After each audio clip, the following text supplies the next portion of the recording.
Now that we covered the back legs, we can go to the front legs.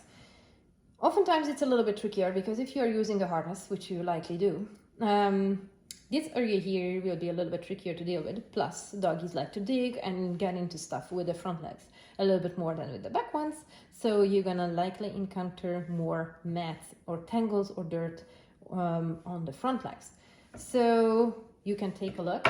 Again, we start with the brush and we do 6 sides: front, back, outer side, inner side, and where the leg joins up top, and we check the paws.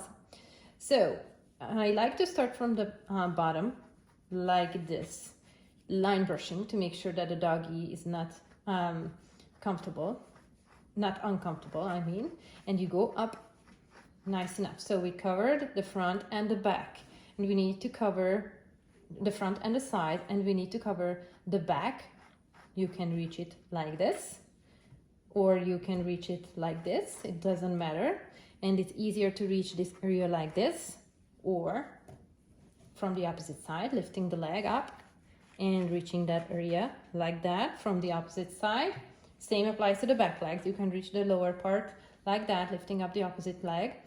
And make sure you're covering the elbows nice and close to the skin, because that's a tricky spot. Doggies put a lot of weight on there whenever they're laying down, so there likely are going to be mats there.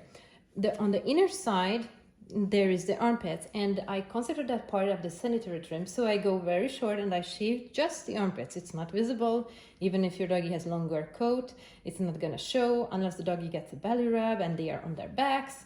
So a short shaver on the armpits will help you skip that spot, so you don't have to brush that area at all. It's a sensitive one, so it's better that way. The doggy doesn't have to worry about mats there. They are going to be comfortable. It's a little invisible trick I like to use to skip brushing that part. Again, you need to check the coat between the toes. Same thing, you put one finger between 2 toes, you put a little pressure on the top, and then the area will just pop up open, and then you can brush with that little edge or get the area trimmed out nice and short, and cover the rest, cover the spot with the rest of the coat. So this is how you brush the front leg, and you do the very same thing on the other side. You come from you start from the bottom and work your way up. It's called line brushing, and you do it on the front, on the back, on the sides, both sides, inner, outer sides.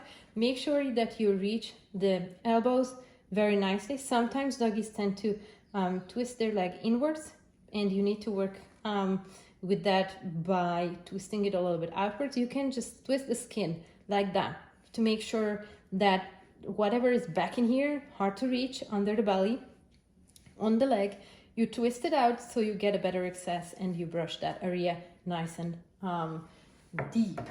Again, here we check with the comb. You can start from the top, and then you can go all the way around on all sides and on the edges.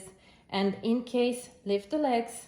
Another typical mistake, what I see is clients don't brush this line here where the paw folds and joins the rest of the leg, and to reach this, and they result in tight mats, and it looks very weird when the doggy has a hole in here. So to skip that ugly look, then you can lift the doggy's leg up front towards you. That's the way the joint can handle it, and make sure that the whole leg is nice and straight like that, and then you can brush this area nice and deep so you won't end up mats getting stuck in the coat in there and hovering over this little fold what the doggies have when they are standing on all fours.